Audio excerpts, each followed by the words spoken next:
오늘 침례식이 있습니다.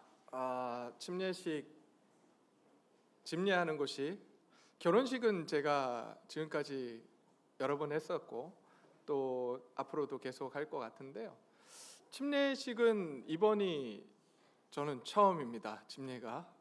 그래서 떨리는 마음으로 잘할 수 있을까 또 그렇게 일주일을 지냈습니다. 위에서 기도해 주시고 실수를 해도 처음이니까 그런가 보다 이렇게 잘 봐주시면 좋을 것 같아요. 근데 우리가 침례라고 하는 것을 잘 이해를 못하고 계시는 분들이 많은 것 같습니다. 저도 잘 몰랐어요.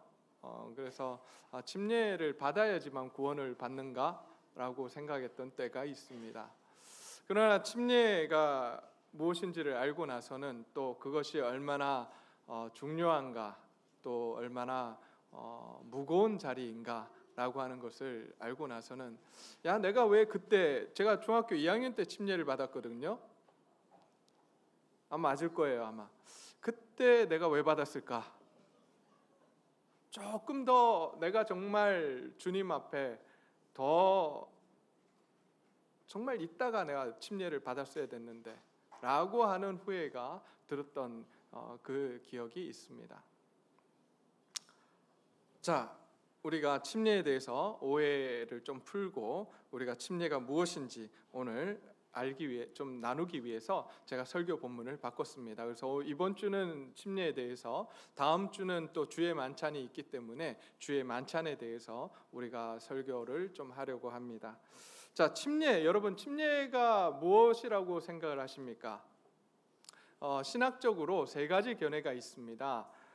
첫 번째는요, 은혜의 방편으로서의 침례, 은혜의 방편으로서의 침례, 또 계약의 보증으로서의 침례, 마지막으로는 상징으로서의 침례, 이렇게 세 가지가 있습니다. 첫 번째 은혜의 방편으로서의 침례는 천주교에서 하고 있는 신학적인 근거입니다. 그러니까 침례를 통해서 구원을 얻을 수 있다. 하나님의 은혜가 우리에게 주어진다라고 하는 거죠. 그런데 우리가 알다시피 침례에 의해서 구원을 받는 것이 아니라 사도 바울이 이야기했듯이 할례를 통해서 하나님의 백성이 되는 것이 아니라 오직 예수 그리스도의 은혜로 우리가 구원을 얻습니다. 믿으십니까? 네. 그래서 침례를 통해서 우리가 구원을 얻는 것은 아닙니다. 오직 믿음으로 하나님의 은혜로 말미암아 우리는 구원을 얻습니다. 그러기에 우리가 침례를 이야기할 때에 침례 받으시겠습니까? 라고 물어볼 때에 침례를 받아야지만 구원을 얻는다 이렇게 이야기하시면 틀리게 됩니다. 그래서 그렇게 이야기하시면 안 되고요. 또 두 번째 견해는 어떤 거냐면 계약의 보증으로서의 침례를 이야기를 합니다. 그러니까 구원을 받았는데 이 구원의 이 확실성, 이게 구원을 보증해 주는 그러한 것이 바로 침례다 이렇게 설명을 하기도 합니다. 이 견해는 장로교 신학자들과 우리 개혁주의 신학을 가지고 있는 그러한 몇몇 교회에서 이러한 침례의 신학을 가지고 있습니다. 그러나 성경을 보게 되면 그렇지 않습니다. 외적인 행위가 아닌 내적의 행위, 곧 오직 성령에 의해서 우리는 구원의 확신을 얻습니다. 확증이 되어집니다. 믿으십니까? 잘 이게 이해가 안 되시는 것 같은데요. 우리가 구원을 받을 때 누구를 받았습니까? 구원을 받을 때 우리가 우리 안에 들어오신 분이 계신데 그분이 성령님이세요. 그 성령님에 의해서 우리가 구원받았음을 확신하게 되는 것입니다. 다른 어떤 것에 의해서 우리가 구원의 확신을 얻는 것이 아니라 오직 성령님에 의해서, 말씀에 의해서 우리가 이 구원의 확신을 또 얻게 되는 것입니다. 그렇기 때문에 침례를 받아서 확실해지는, 구원이 확실해진다, 이것은 아닙니다. 마지막으로 상징으로서의 침례가 있습니다. 그것은 침례교뿐만 아니라 여러 많은 교회들이 택하고 있는 신학적인 견해인데요. 이것은 다시 이야기하면 신자의 침례라고 합니다. 신자의 침례. 믿는 자들이 받는 침례라고 하는 거죠. 자, 구원받은 자가 받는 것으로서 여기서 중요한 것은 구원의 확신입니다. 구원의 확신이 중요하고요. 구원받은 자가 받는 것이 침례이기 때문에 자기가 구원을 받았다라고 하는 그 사실이 중요하고, 또한 이 침례가 가지고 있는 상징성이 무엇인지 알아야 합니다. 여러분, 어저께 우리 침례를 받기 위해서 오신 분들이 계셨고, 그 분들에게 동일한 질문을 어저께 했습니다. 여러분, 오늘 이 자리에 계신 분들에게도 제가 질문을 한번 해드리겠습니다. 여러분, 구원 받으셨습니까? 혹시 이 자리에 나는 구원받지 못한 것 같아 라고 하시는 분들은, 여러분, 이 예배가 마치는 즉시 우리 전도사님이나 우리 안수일 사람들 찾아가셔서 내가 구원을 받고 싶은데 구원을 받으려면 어떻게 해야 되는지 물어보시기를 바랍니다. 뿐만 아니라 구원이 무엇인지 또 물어보시면 좋을 것 같습니다. 그런데 오늘 내가 이 시간, 이 순간 죽는다면 나는 천국에 들어갈 자신이 있다 라고 하시는 분들은 아멘으로 대답해 주시기를 바랍니다. 네, 저쪽은 큰데 여기는 좀 이렇게 긴가민가. 여러분,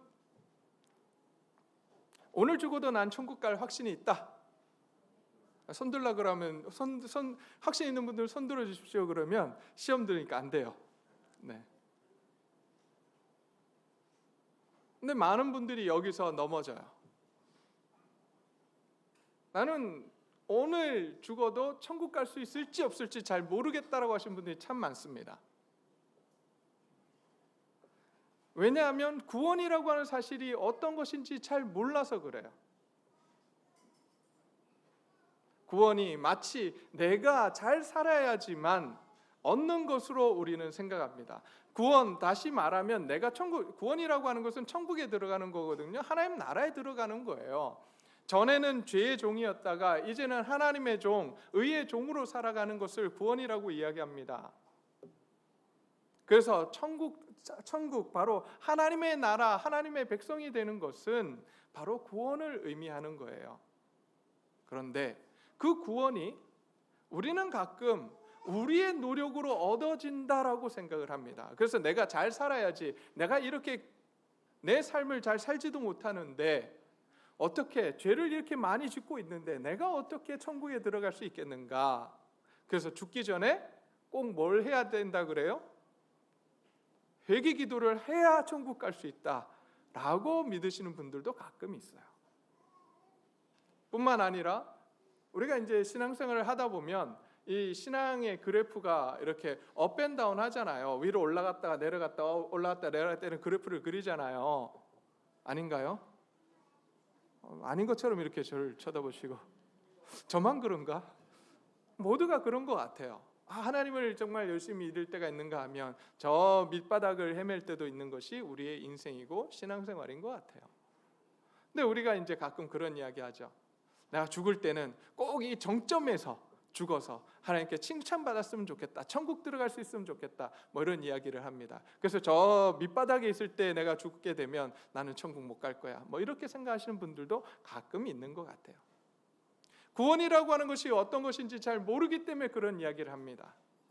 여러분, 구원은요 나의 힘으로 나의 노력으로 이루어지는 것이 아닙니다. 내가 선한 일을 한다고 해서, 내가 돈을 많이 모은다고 해서, 내가 무엇인가를 한다고 해서, 권력을 많이 가졌다고 해서 얻어지는 것이 구원이 아니라, 한 천국에 들어갈 수 있는 것이 아니라, 그래서 우리가 가끔 그 소망부에서 부르는 그 찬양 중에 그 찬양이 제게 들리더라고요.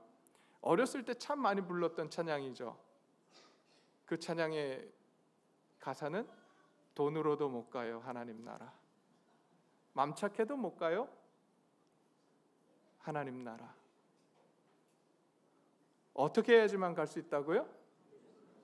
거듭나고 믿음으로만 갈 수 있는 나라, 하나님 나라.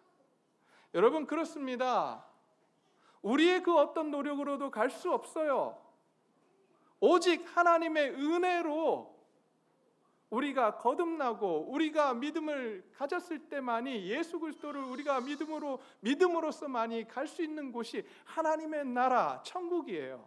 구원이 그렇게 이루어집니다. 근데 자꾸 우리는 신앙생활을 하면서, 교회를 다니면서 그거를 잊어버리고 살아갈 때가 너무 많아요. 오늘 이 시간 다시 한번 우리 마음속에 새기기를 원합니다. 우리의 구원은 그 어떤 우리의 노력으로도 이루어지는 것이 아닙니다. 우리의 구원은 오직 하나님의 은혜로 이루어진 것입니다. 우리의 노력이 아닌 예수 그리스도의 은혜로, 하나님의 사랑으로 이루어진 것이 바로 구원입니다. 그러면 이 구원이 침례가 가지는 상징이 무엇인가? 여러분, 세례와 침례는 다릅니다.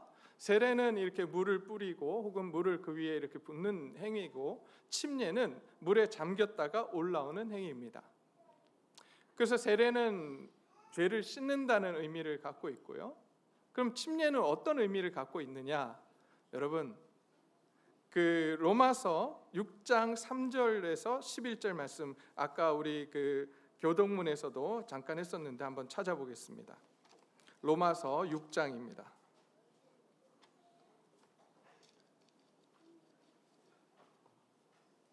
성경 한번 띄워주시면, 말씀 띄워주시면 좋겠습니다. 6장 3절입니다.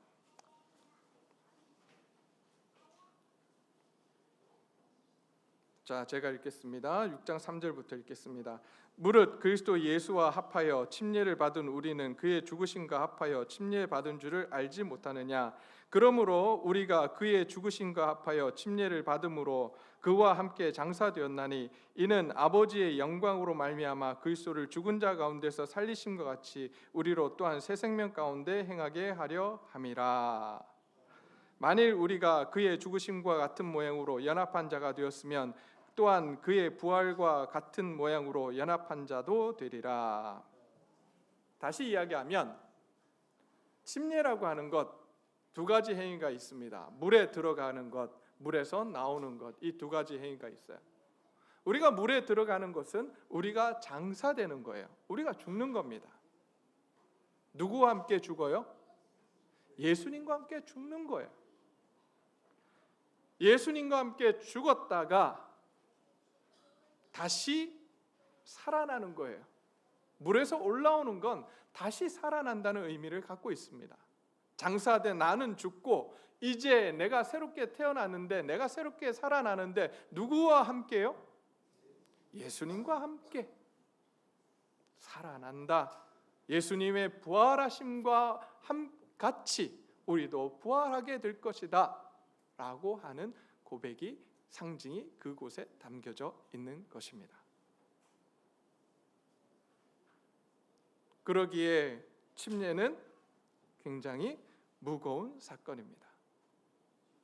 믿음의 고백입니다. 나는 죽고 이제부터 누가 살아 역사하신다고요? 내 안에 누가요? 예수님. 옛사람인 나는 죽고 나는 이제 예수 그리스도와 함께 부활해서 새 사람으로 살아가겠습니다라고 고백하는 표현인 것입니다. 여러분, 침례는 그러면 우리가 이런 질문을 던질 수 있을 것 같아요. 구원을 받았는데 왜 침례를 받아야 하는가? 아니, 구원을 받았으면 됐지 왜 침례를 받아야 하는가라고 질문을 던지실 수 있을 것 같은데요. 침례를 받아야 되는 이유는 첫 번째, 예수님의 명령이기 때문입니다. 오늘 읽었던 본문 말씀 속에 예수님께서 제자들에게 마지막 사명을 주시며 부탁하셨습니다. 뭐라고 부탁하셨죠? 너희는 가서 모든 족속으로 제자를 삼고, 제자를 삼는데 어떻게 삼느냐? 첫 번째가 뭐예요? 네, 아들과 아버지와 아들과 성령의 이름으로 뭘 주라고요? 침례를 주라고 말씀하셨습니다. 그렇기 때문에 우리는 예수 그리스도의 제자로서의 삶을 살아가는 우리는 침례를 받아야 합니다. 이 침례는요, 또 공개적으로 신앙 고백을 통해서 교회라고 하는 공동체에 소속되는 행위입니다. 공개적으로 내 신앙을 고백하는 거예요. 많은 여기 계신 성도, 사실은 그 미국에 있는 많은 교회들, 침례 교회들은요, 사실 요 뒤에 그 침례탕이 있어요. 그 예배 중에 침례를 줍니다. 따로 예배 마치고 주는 게 아니라 예배 중에 침례식을 거행을 해요. 그러는 이유는 단 한 가지예요. 이 곳에 있는 많은 먼저 믿은 분들 앞에서 자기 자신의 신앙을 지금 고백하는 자리입니다. 자기의 신앙을 공개적으로 고백하는 거예요. 여러분, 이 사실은 지금은 누구나 고백할 수 있는 것 같은 이 신앙 고백은 사실 초대교회에서는 굉장히 어려운 고백이었습니다. 예수님을 구세주로, 예수님을 주로 고백하고 침례를 받게 되면 그 사람은 사회로부터 찍히게 되고 그 사람은 이제 로마 정부로부터 핍박을 받는 그러한 상황에 처하기 때문에 공개적으로 나는 예수 그리스도를 믿는다라고 하는 것이 생명과 연관되어 있었기 때문에 굉장히 무거운 사건이었습니다. 어쩌면 오늘날도 이러한 우리 공개적으로 고백하는 이 사건은 굉장히 무거운 사건일 수 있습니다. 이제는 내 마음대로 살아가는 것이 아니라 여기 계신 분들 앞에서, 모든 분들 앞에서 나는 이제 죽고 내 안에 예수 그리스도가 살아 역사하시는 대로, 예수님의 명령하신 대로 살아가겠노라고 고백하는 거예요. 그리고 만약에 그렇게 살지 못하는 내 모습을 보거든 그 모습을 보고 기도해 주시기를, 또 그렇게 살지 못하는 모습을 보거든 위로해 주시고 격려해 주시기를 요청하는 자리예요.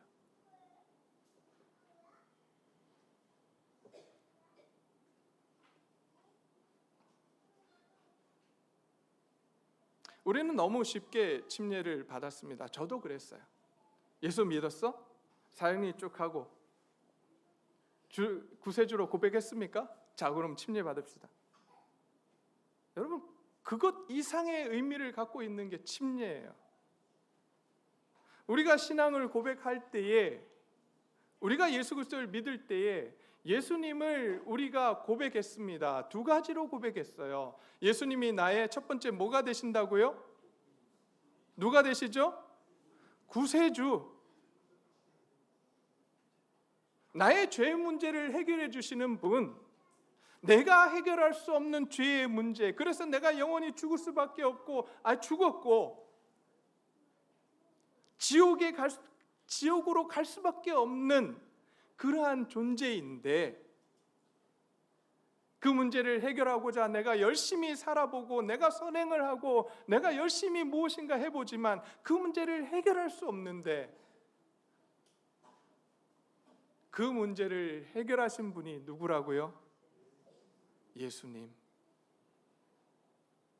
어떻게 우리의 죄의 문제를 해결하셨어요? 첫 번째, 예수님께서 이 땅에 직접 오셨습니다. 인간의 육체를 입고 오셨어요. 그걸 우리는 성육신이라고 이야기합니다. 하나님이셨던 분이 제한된 인간의 육신을 입고 이 땅에 오셨다고요. 여러분, 이 사건이 우리 마음 가운데 감동이 없다고요? 만약 저와 여러분이 이렇게 생각해 보십시오. 저와 여러분이 개미의 몸을 입었다고 생각해 보십시오. 한 발자국을 가야 될 이 거리를 수도 없는 시간들을 가야만 하고, 시간과 공간의 제약이 없는 그런 분이 여러분 아기로 태어나셨어요. 누군가의 손길이 필요하고 누군가 먹여주지 않으면 먹을 수 없고 배설을 해도 그것을 혼자 처리할 수 없는 존재로 태어나신 거예요. 저라면 그 자리에 내려갈 수 없어요. 자존심이 상해서라도 그런 자리에 나는 가지 못해요. 그러나 하나님은 우리를 사랑하셔서 그 자리에 오셨습니다. 친히 인간의 육신을 입으셨어요. 그리고 이 땅에 오셔서 하나님의 말씀대로 순종의 삶을 살아가십니다. 어디까지 순종하셨어요? 십자가에서 죽으시기까지. 우리의 모든 죄를 다 담당하시고 우리의 모든 죄를 신이 담당하시고 십자가에서 대신 죽으셨어요. 죄가 없으신 분이 돌아가시 않으셔도 되는 분이 누구를 위해서요? 나를 위해서, 저와 여러분을 위해서 십자가에서 친히 죽으셨다고요. 내 죄를 사해 주기 위해서, 하나님과의 깨어진 관계를 회복시켜 주시기 위해서, 전에는 죄의 종이었는데 이제 의의 종으로 만들기 위해서, 사망의 권세에 잡혀있던 나를 영원한 하늘나라의 백성으로 삼기 위해서 하나님께서 예수 그리스도를 이 땅에 보내주시고 십자가에서 돌아가시도록 하셨습니다. 그리고 말씀대로 3일 만에 부활하게 하셨습니다.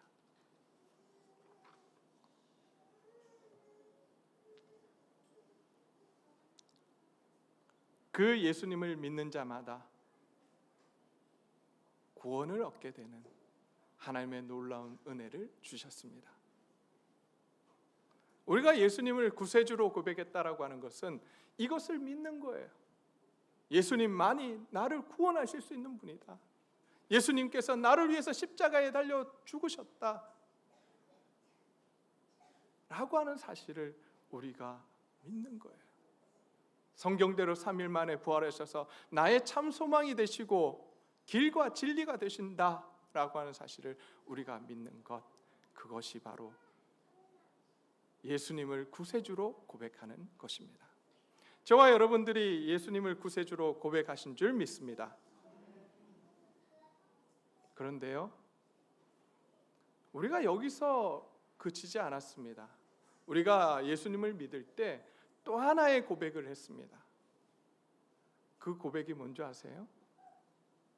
예수님은 나의 뭐라고요? 주인이시다. 여러분, 구세주 고백은 누구나 합니다. 나 천국 가고 싶고 내 저 문제를 해결하고 싶기 때문에 누구나 예수님은 나의 구세주가 되신다라고 고백합니다. 그런데요, 이 부분 두 번째 고백, 나의 주인이 되신다라고 하는 고백은 참 하기 어렵습니다. 예수님께서 나를 대신해서 십자가에 죽으심으로 핏값으로 우리를 사셨습니다. 죄와 사망의 권세로부터 우리를 핏값으로 사셨어요. 그래서 우리는 누구의 것이 되었냐면 예수님의 것이 되었습니다. 예수님 짜리가 되었어요. 그러면 우리의 주인은 누구입니까? 누구요? 네, 지금도 다 대답 못 하시잖아요. 우리의 주인은 예수님이십니다. 여러분, 이 고백은 어마어마한 고백입니다. 나의 주인이 예수님이라고요? 그러면 내가 가지고 있는 재능, 내가 가지고 있는 시간, 내가 가지고 있는 물질, 이 모든 것이 누구의 것입니까? 봐요, 대답 안 나오잖아요. 여기 계신 분들도 대답 못해요.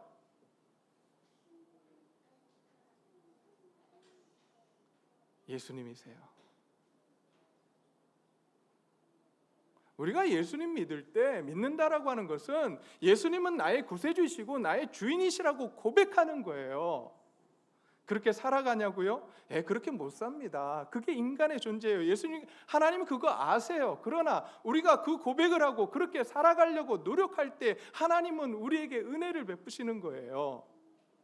부족함에도 불구하고 연약함에도 불구하고 그렇게 살아갈 수 있도록 은혜를 베풀어 주시고, 여러분, 그렇게 살려고 하는 우리를 보시며 어떻게 보시냐면 네가 믿음이 있다, 네가 믿음으로 살았다라고 고백해 주시는 분, 그분이 우리가 믿고 의지하는 하나님이십니다. 어떻게 아냐고요? 제가 누누이 설명해 드리잖아요. 여러분, 어린아이가 걸음마를 배울 때 어때요? 넘어집니까? 안 넘어집니까? 나는 처음부터 안 넘어지고 걸었다 있으시면 손 들어보세요. 아니, 제가 상 드릴 테니까 손 들어보세요. 없죠? 근데 더 재밌는 건요, 부모님이 넘어지는 아이를 보며 뭐라고 이야기해 주던가요? 아, 우리 아이가 넘어졌어요. 이렇게 이야기하시는 부모님 계세요? 넘어졌는데도 불구하고 한 발을 내딛지도 못하고 어쩌면 미끄러졌는데도 불구하고 그것이 마치 한 걸음을 내딛은 것처럼 보이며 그래서 내 아이가 걸었다고. 어떤 부모님 좀 과장법이 심해요. 뭐라 그러냐면 내 아이가 뛰었어요. 그게 부모의 마음입니다. 부모님의 사랑이에요. 근데 여러분, 저와 여러분을 육신의 부모보다 더 사랑하시는 분이 누구세요? 누구시죠? 누구라고요? 안 들려요. 하나님 아버지시잖아요. 근데 우리가 믿음으로 살려고, 내 삶의 주인이 예수 그리스도로 살아가려고 발가락이라도 하나 움직이며 손가락이라도 하나 움직이는 우리를 보시며 뭐라고 말씀해 주시겠어요? 비록 그렇게 살지 못한다 할지라도 그렇게 노력하는 우리를 보시며 잘 살았다, 네가 믿음이 있다, 네가 믿음으로 살았다 라고 해주시는 분이 우리 하나님이세요. 우리 아버지세요.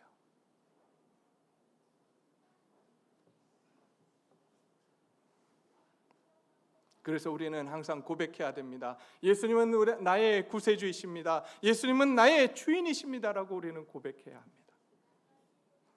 그 고백으로 우리가 드려야 되는 게 뭐죠? 드리고 있는 게 뭐예요? 11조예요. 11조는 나의 주인 되심을 고백하는 거예요. 시간의 11조, 물질의 11조, 내 재능의 11조를 주님 앞에 드리는 거예요. 자, 한번 묻겠습니다. 저와 여러분의 시간 누구의 것입니까? 우리의 재능 누구의 것입니까? 좀 계속해서 줄어들어요, 대답이. 아마 다음 질문에는 대답을 못하실 분들이 많을 것 같아요. 우리가 가지고 있는 물질, 돈 누구의 것입니까? 네, 한 10손가락 안에 드는 분들이 대답하셨나요?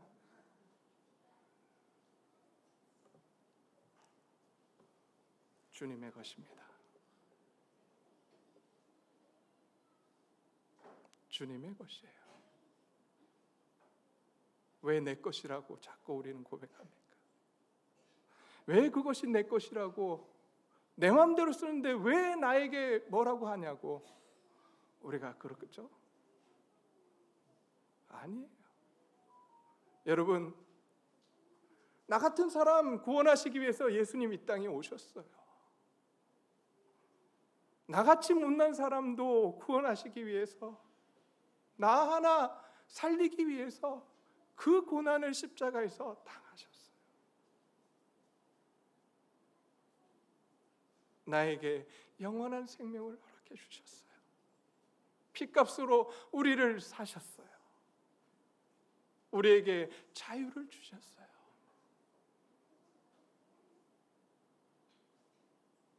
그분이 나의 주인이 되시겠대요.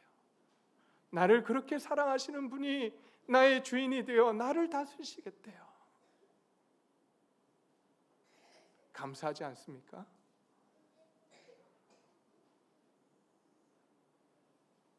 우리가 그 예수님을 우리의 주인으로 모시고 살아가는 저와 여러분들이 되시기를 소원합니다. 이 고백을 담고 이제 침례를 받는 거예요. 많은 사람들 앞에서 이제 나의 주인은 이제 내가 아닙니다. 나의 삶은 내 것이 아닙니다. 이제 주님의 것입니다. 주를 위해서 살겠습니다. 라고 고백하는 자리가 침례식이에요.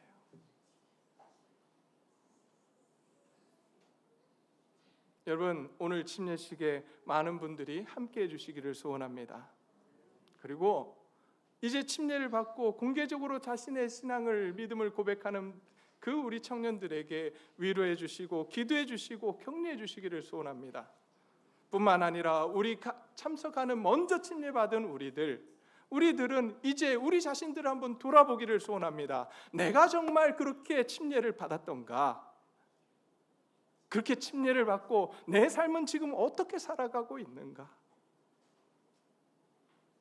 우리 자신들을 뒤돌아보며 다시 한번 하나님 은혜 가운데 들어가서 우리의 삶을 다잡는 귀한 시간이 되기를 간절히 소원합니다.